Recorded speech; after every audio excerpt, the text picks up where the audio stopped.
तो hello everyone, my name is Moufid और आज हम करने वाले हैं क्लास 11 केमिस्ट्री के फर्स्ट चैप्टर का एक पहला नहीं बीच का ही है, लिमिटिंग रिएजेंट करके टॉपिक है ना, लिमिटिंग रिएजेंट। अब पहली बात हमें इसे समझना है कि लिमिटिंग रिएजेंट क्या होता है, इससे क्या फर्क पड़ता है और इसका एक न्यूमेरिकल कर लेंगे।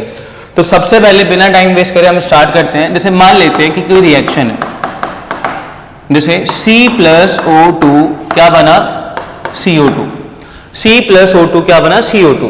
अब इसमें जो C+O2 है ये हमारा रिएक्टेंट है, ये हमारा क्या है, रिएक्टेंट, और ये जो है हमारा प्रोडक्ट है।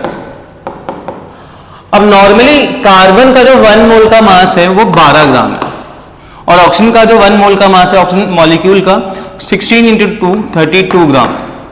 तो 12 ग्राम और 32 ग्राम ये मिलके बनाता है, कार्बन का अगर निकालो 12 + 16 × 2 44 ग्राम।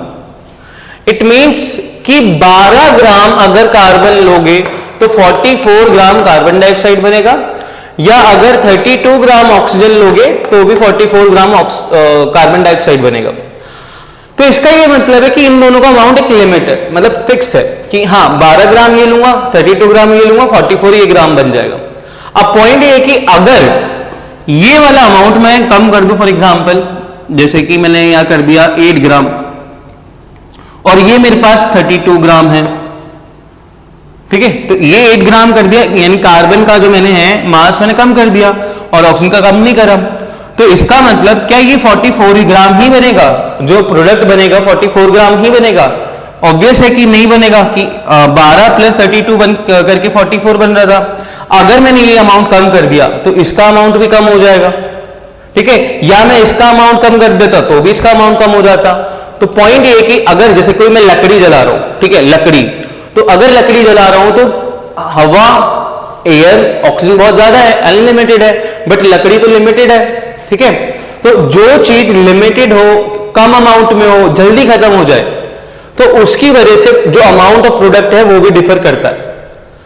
तो ऐसी कोई भी चीज, किसी भी रिएक्शन में ऐसा कोई भी रिएक्टेंट जो पहले खत्म हो जाए, पहले का मतलब फर्स्ट फिनिश हो जाए, ठीक है, तो ऐसा रिएक्टेंट जो किसी भी रिएक्शन में पहले खत्म हो जाए उसको हम बोलते हैं लिमिटिंग रिएजेंट। क्यों बोला लिमिटिंग? क्योंकि उसका अमाउंट लिमिटेड है और उसी के अमाउंट से ही हमें प्रोडक्ट का अमाउंट पता चलेगा, ठीक है। तो लकड़ी जब तक है तब तक वो जलेगी क्योंकि हवा में ऑक्सीजन अनलिमिटेड है, बट जैसे ही लकड़ी खत्म हो गई तो फिर धुआं बनना बंद हो जाएगा, कार्बन डाइऑक्साइड बनना बंद हो जाएगा। समझ में आ रहा है? तो रिएक्टेंट जो रिएक्शन में पहले खत्म हो जाए यानी कंज्यूम हो जाए और उसी के कंज्यूम होने से अमाउंट ऑफ प्रोडक्ट भी डिसाइड हो जाए अच्छा, एक और बात, रिएक्टेंट को ही रिएजेंट बोलते हैं, ठीक है, तो उसी को हमने क्या बोल दिया, लिमिटिंग रिएजेंट। क्या बोल दिया? Limiting reagent. तो एक बार दोबारा कि ऐसा रिएजेंट लिमिटिंग रिएजेंट, क्या बोलेंगे? Limiting reagent. अब डेफिनेशन की तरफ देखते हैं। द रिएक्टेंट या reagent which is completely consume, completely consume का मतलब है पूरा यूज हो जाए, कंज्यूम हो जाए during the reaction is called limiting reagent. इसको क्या बोलते हैं हम भाई? Limiting reagent.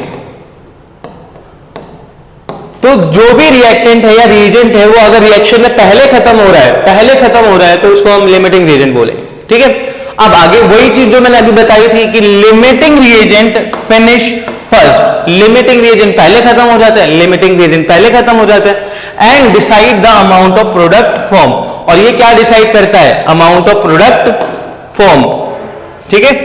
तो एक बार देखते हैं कि मिटेगा कि नहीं मिटेगा ये, ठीक है।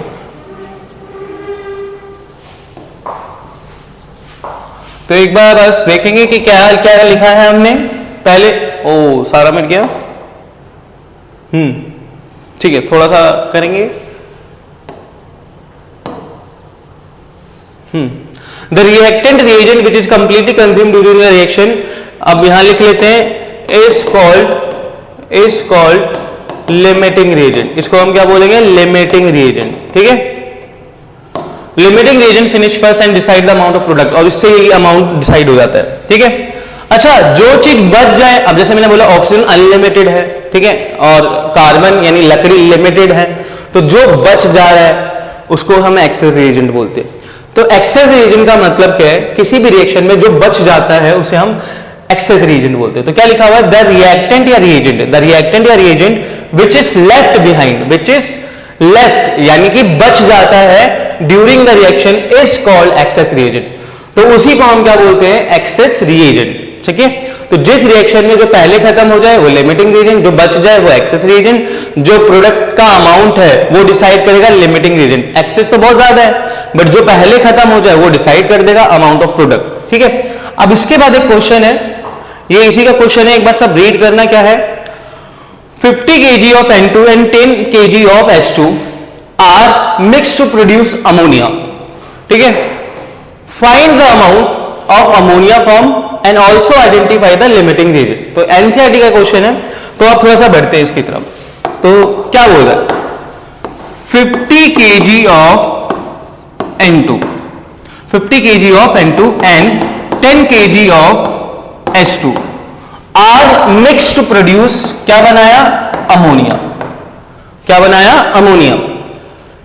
50 kg of N2 and 10 kg of H2 are mixed to produce ammonia. Find the amount of ammonia. Amount of ammonia, ammonia बना कितना है। Also identify the limiting reagent, और इसमें limiting reagent क्या है। ठीक है, अब लॉजिकली सब सोच रहे होंगे कि भाई 10 kg ये है तो यही लिमिटिंग रिएजेंट होना चाहिए, यही क्या होना चाहिए, लिमिटिंग रिएजेंट। ठीक है, क्या हो गया, अच्छा पेज दूसरा आ गया। हाँ, तो नॉर्मली सब यही सोच रहे हैं कि यही होना चाहिए लिमिटिंग रिएजेंट क्योंकि कम अमाउंट में, बट हमें ऐसे नहीं बताना, हमें पूरा रिएक्शन करके मतलब पूरा सॉल्व करके दिखाना है। ठीक है, तो 50 kg ऑफ N2 है, 10 kg ऑफ H2 और NH3 कितना बनेगा। अब कुछ बच्चे ये भी करते हैं कि 50 + 10 60 लिख देते हैं, ऐसा बिल्कुल नहीं। ठीक है, तो सबसे पहले हमें क्या करना है, दोनों के गिवन मोल्स निकालने। क्या निकालने हैं, गिवन मोल्स। अच्छा, मोल्स कैसे निकलता है, N = W/M, N = W/M। N का W का मतलब होता है गिवन मास, M का मतलब होता है मोलर मास और N का मतलब होता है मोल्स। ठीक है, ऐसे निकलता है। तो मैं अभी अगली स्लाइड पे करता हूं, थोड़ा सा डाटा याद रखना। 50 kg of N2, 10 kg of H2। ठीक है, देखो तो 50 kg ऑफ N2 है मेरे पास, तो मैं इसके मोल्स निकालता हूं पहले। इसके मोल्स कितने हो जाएंगे, N = W/M। गिवन मास कितना है, 50 kg। अब पहली बात है कि इसको ग्राम में कन्वर्ट करना बहुत जरूरी है, यानी 50 × 1000 kg को ग्राम में कन्वर्ट करने के लिए क्या करेंगे, 1000 ग्राम, है ना, डिवाइड बाय मोलर मास। भाई N2 का मोलर मास क्या होता है, 14 × 2 28। ठीक है, इसको अभी सॉल्व करना है, तो 50 / 28, तो 14 हो जाएगा 2 के टेबल से, ये 25 हो जाएगा। फिर हमें इसको सॉल्व करना है, 25 और ये 14, 14 × 14, तो 6 5 11.0, फिर 14 के 98, ये जाएगा 12 1 0, 14 8 1112। ठीक है, तो इतना कर लो, 1.78। ठीक है, तो यहां पे हम आंसर कितना लिखेंगे, 1.78 इंटू ये 10³ लिख देते, इतने मोल्स। तो 50 kg N2 के कितने मोल्स निकले, 50 kg N2 के कितने मोल्स निकले, 1.78 10³ मोल्स। अब ऐसे ही हम निकालेंगे 10 kg ऑफ H2। तो इसका पहले लिखेंगे हम फॉर्मूला, N = W/M। अब इसका गिवन मास कितना है, 10 kg। इसका गिवन मास कितना है, 10 kg, तो उसको मैं 10,000 ग्राम लिख लूंगा। 10,000 ग्राम, 10,000 gram divide by molar mass. अब एक हाइड्रोजन का 1 होता है तो 2 हाइड्रोजन का 2 हो गया, 1 × 2 2, तो 2 से ये 5 कट जाएगा, तो सीधा हम बोलेंगे 5000, यानी 5 × 10³ मोल्स, ये लिख सकते हैं, या 5000 भी लिख सकते हैं, 5 × 10³ भी लिख सकते हैं। तो ये गिवन मोल्स आ गए हमारे पास उसके हाइड्रोजन के। तो ये नाइट्रोजन के मोल्स है और ये हाइड्रोजन के मोल्स है। अच्छा, ये जो दे रखा है वो डाटा के अकॉर्डिंग है। ठीक है, तो मैं एक बार दोबारा करता हूं। सबसे पहले मैंने क्या करा, नॉर्मली अपना डाटा बनाया 50 kg के लिए N2 और 50 kg N2, 10 kg H2, ये कितना बनेगा।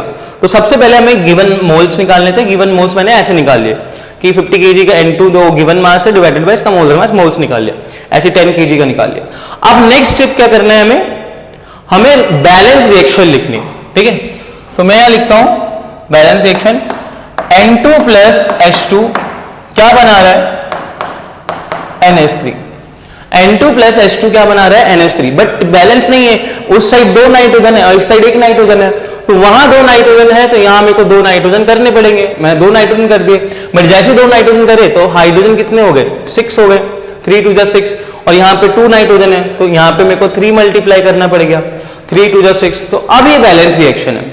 अब हमें क्या करना है कि इस बैलेंस रिएक्शन के अकॉर्डिंग पता करना है कि किसके लिए कितना चाहिए, किसके लिए कितना चाहिए। अब इस रिएक्शन में देखो, इसके आगे कोई नंबर लिखा हुआ दिख रहा है, नहीं, इसका मतलब 1 मोल, 1 मोल नाइट्रोजन के लिए। अब हाइड्रोजन के कितने मोल चाहिए, हाइड्रोजन के आगे नंबर देखो 3 लिखा हुआ है, तो यहां लिखूंगा 3 मोल ऑफ हाइड्रोजन चाहिए। क्या इतना समझ में आ रहा है, 1 मोल नाइट्रोजन के लिए इतना चाहिए। ये ना स्टैंडर्ड है बैलेंस रिएक्शन के अकॉर्डिंग है कि भाई 1 मोल नाइट्रोजन के लिए 3 मोल हाइड्रोजन चाहिए। अब जैसे अगर मेरे को बोले कि कोई एक पेन 3 रुपए का आता है, ठीक है, तो 5 पेन कितने के आएंगे, 3 × 5 15, 15 रुपए के, है ना।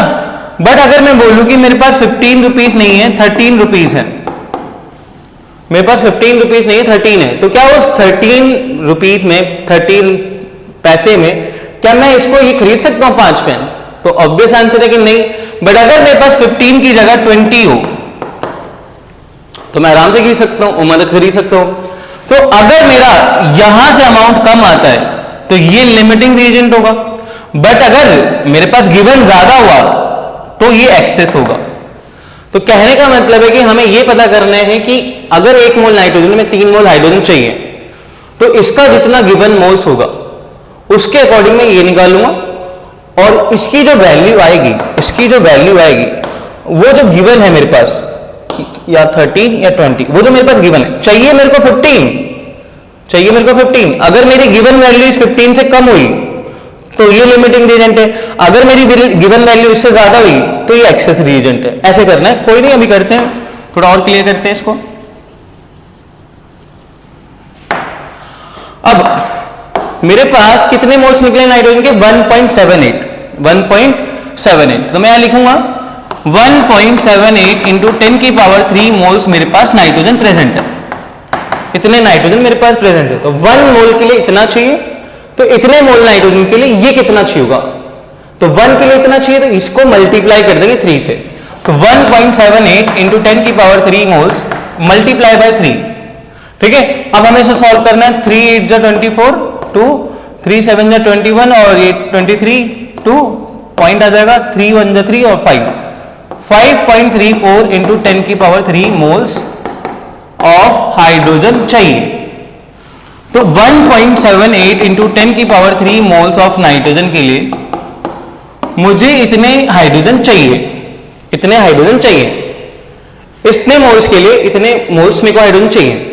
तो इसके इतने मोल्स तो मेरे पास प्रेजेंट है, बट क्या इसके इतने मोल्स प्रेजेंट है, यहां देखो 5.34, और वहां क्या लिखा हुआ है 5 इंटू 10 की पावर 3 मोल्स। तो लॉजिकली बताओ, अब जो मेरे पास गिवन है वो रिक्वायर्ड वैल्यू से कम है, जो मेरे पास गिवन है वो रिक्वायर्ड वैल्यू से कम है, ठीक है। तो जब given number of moles required number of moles से कम हो तो ये लिमिटिंग रीजन बन जाएगा। बट अगर यही वैल्यू इससे ज्यादा होती, मतलब गिवन वैल्यू जो होती वो रिक्वायर्ड से ज्यादा होती, मतलब यहां पे मान लो 6 इंटू 10 की पावर 3 होता और यहां 5.34 है, तो ये ज्यादा बच जाता, थोड़ा ज्यादा हो जाता, तो उस केस में ये एक्सेस बनता और ये लिमिटिंग बन जाता। तो थोड़ा सा बस इस चीज का ध्यान देना है। तो क्या लिखेंगे यहां पे, so given number of moles of hydrogen is less than that of, is less than that of, किससे कम है भाई, required number of moles of hydrogen. तो जो हमारे पास given number of moles of hydrogen है वो कम है रिक्वायर्ड मोल से, so it is limiting reagent. It is मतलब हाइड्रोजन लिमिटिंग रीजन है, हाइड्रोजन क्या है, लिमिटिंग रीजन। तो हमने ये पता कर लिया कि हाँ इस क्वेश्चन में लिमिटिंग रीजन क्या है, ठीक है। तो इतना समझ में आ गया होगा। सबसे पहले हमने गिवन निकाला, गिवन निकालने के बाद हमने स्टैंडर्ड रिएक्शन के अकॉर्डिंग मैंने ये पता कर लिया कि कौन लिमिटिंग रीजन है। अब थोड़ा सा एक और स्टेप बढ़ते हैं आगे कि हमें अमाउंट ऑफ प्रोडक्ट डिसाइड करना है, हमें अमाउंट ऑफ प्रोडक्ट डिसाइड करना है। अब वो कैसे करेंगे भाई, वो करेंगे पहले तो लिमिटिंग रीजन मुझे पता चल गया, तो लिमिटिंग रीजन को मैं प्रोडक्ट से कंपेयर कर दूंगा, क्योंकि लिमिटिंग रीजन ही डिसाइड करता है प्रोडक्ट कितना बनेगा, लिमिटिंग रीजन ही डिसाइड करता है प्रोडक्ट कितना बनेगा। तो मैं कंपेयर करूंगा। अब कंपेयर करने के लिए मेरे पास बैलेंस रिएक्शन होनी चाहिए। तो बैलेंस रिएक्शन तो पता ही है मुझे, N2 + 3H2 क्या बनाया, 2NH3। तो भाई यहाँ पे लिमिटिंग रीजन कौन है, ये है, और प्रोडक्ट क्या है, ये। अब मैं इनको कंपेयर करूंगा तो 3 moles of hydrogen, 3 moles of hydrogen, और ये 2 moles of ammonia, 3 moles of hydrogen, 2 moles of ammonia. अब इनको ग्राम में कन्वर्ट करते हैं, पहले मोल्स में कन्वर्ट करते हैं। तो 3 मोल्स के लिए ये 2 मोल्स चाहिए, इसके 3 मोल्स के लिए 2 मोल्स चाहिए। तो 1 मोल के लिए कितना चाहिए होगा भाई, 1 मोल ऑफ हाइड्रोजन के लिए कितना चाहिए होगा, ये वाला नंबर डिवाइड में चला जाएगा। तो कितना आ जाएगा, 2/3 moles of ammonia. 3 moles hydrogen के लिए 2 मोल अमोनिया चाहिए, तो 1 मोल के लिए क्या चाहिए होगा, ये नंबर नीचे चला जाएगा, 2/3 मोल्स ऑफ अमोनिया। अब मेरे पास हाइड्रोजन के कितने मोल्स अवेलेबल है, रिक्वायर्ड तो नहीं, अवेलेबल कितने हैं मेरे पास, गिवन कितना है, 5 × 10⁻³ तो यहां लिखूंगा मैं 5 × 10⁻³ मोल्स ऑफ हाइड्रोजन के लिए ये कितना चाहिए होगा, 2/3 इंटू ये वाली वैल्यू 5 × 10⁻³ मोल्स ऑफ अमोनिया बनेगा। अब देखो 2 × 5 = 10 होता है, 10/3 × 10⁻³ इतना चाहिए। जब मैं इसको सॉल्व करूंगा तो 3.33 समथिंग कुछ आ जाएगा, 3.33 समथिंग आ जाएगा। तो 10⁻³ मोल्स ऑफ अमोनिया बनेगा। तो 5 × 10⁻³ मोल्स ऑफ हाइड्रोजन में इतना मोल्स बनेगा, इतना मोल्स। और अभी तो ये मोल्स निकला है, अगर मैं इसको ग्राम में कन्वर्ट करना चाहूं तो मुझे पता है फॉर्मूला N = W/M। ये होता है नंबर ऑफ मोल्स, ये होता है मोलर मास, और ये होता है W। तो अगर मैं W निकालना चाहूं तो N × M हो जाएगा, N × M। N कितना दे रखा है, मतलब मैं ये अमोनिया की बात कर रहा हूं। अमोनिया का मोल्स का फॉर्मूला क्या होगा, उसका गिवन मास अपॉन में मोलर मास। तो अमोनिया के मोल्स तो क्वेश्चन से निकल गए, कितने हैं, 3.33 10⁻³, ठीक है। और उसका मोलर मास कितना होगा, 14 + 1 × 3 तो 17 हो गया। अब मैं यहां करूंगा इंटू 17, ठीक है। तो 3.33 × 10⁻³, ठीक है। एक बार चेक करो,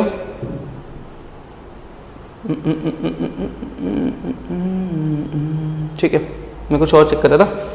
तो 3.33 को इनको 17 से मल्टीप्लाई करना है, ठीक है। तो करते हैं 3.33 को 17 से, तो इधर रख लो कोई दिक्कत नहीं, 17 से मल्टीप्लाई करना है। 7 × 21 2, 7 × 21 23, 7 × 21 और 2 23, ठीक है। और 3 3 3 1 6 6 5 2 के बाद पॉइंट 56.61 इंटू 10⁻³ ग्राम, 56.61 10⁻³ ग्राम। अगर इसको केजी में चाहिए तो ये इसे 1000 से डिवाइड करना, ये हट जाएगा। तो 56.6 kg इतना अमोनिया प्रोड्यूस हुआ, इतना अमोनिया प्रोड्यूस हुआ। तो एक बार बस थोड़ा सा देख लेते हैं। 50 kg N2 लिया था, 10 kg H2 लिया था, अमोनिया बन रहा था। अमोनिया कितना बन रहा था ये पता करना है, और लिमिटिंग रीजन कौन है इसमें, ठीक है। तो सबसे पहले हमने क्या करा, जो भी 50 kg N2 था और 10 kg N2 था, इनका गिवन मोल्स निकाल लिया। तो मोल्स निकालने का फॉर्मूला N = W/M है, गिवन मास ये रहा, मोलर मास ये रहा, डिवाइड करा, ये मोल्स आ गया। ऐसे इसका निकाला W/M, और इसको मैंने निकाल दिया 5 × 10⁻³। अब इसके जस्ट बाद हमने क्या करा, स्टैंडर्ड रिएक्शन को लिया, पहले N2 + 3H2 2NH3 balance reaction होनी चाहिए। तो पहले हमने रिएक्टेंट को कंपेयर करा, किसको कंपेयर करा, रिएक्टेंट को। तो 1 मोल N2 के लिए 3 मोल H2 चाहिए था, तो इतने मेरे पास नाइट्रोजन के मोल्स गिवन थे, तो इतने एक के लिए इतना चाहिए, तो इसके लिए मल्टीप्लाई कर दिया। इतने मोल्स मेरे को हाइड्रोजन के चाहिए, बट इतने मेरे पास है नहीं, तो ये हमारा लिमिटिंग रिएजेंट हो गया। तो जो लिमिटिंग रिएजेंट हो गया उसके अकॉर्डिंग प्रोडक्ट डिसाइड होगा। तो लिमिटिंग रेडियन मेरा हाइड्रोजन है और प्रोडक्ट ये है, तो 3 मोल हाइड्रोजन के लिए 2 मोल ये चाहिए था, तो 1 मोल के लिए ये वाला नंबर नीचे चला गया। अब मेरे पास इतने हाइड्रोजन के मोल्स गिवन है, तो उसको मैंने मल्टीप्लाई कर दिया, मल्टीप्लाई करने पे ये मोल्स आ गया, ये मोल्स आ गया। अगर मेरे को उसको ग्राम में चाहिए तो मेरे को ये फॉर्मूला लगाना पड़ेगा, n = W/m। W निकालना था, m को इधर भेज दिया, n × m, तो ये और ये मल्टीप्लाई और इतना मेरा आंसर आ गया। आई होप कि समझ में आया होगा। अगर कुछ डाउट है, अगर कुछ सजेशन है तो प्लीज मेरे को जरूर बताएं। बाकी एक बार मैं सारी स्लाइड दिखा देता हूं शुरू से ताकि डाउट ना रहे। ये लिमिटिंग रेडियंट था, स्टार्ट करा था, ये इसकी डेफिनेशन थी, ये एक्सेसरी एजेंट है, ये हमारा क्वेश्चन था, ये उसके पहली स्लाइड, ये दूसरी स्लाइड, तीसरी स्लाइड और लास्ट स्लाइड, मतलब खत्म। ठीक है, तो आई होप समझ में आया हो। अगली क्लास में मिलते हैं अगली वीडियो में, तो अभी के लिए खत्म करते हैं सेशन।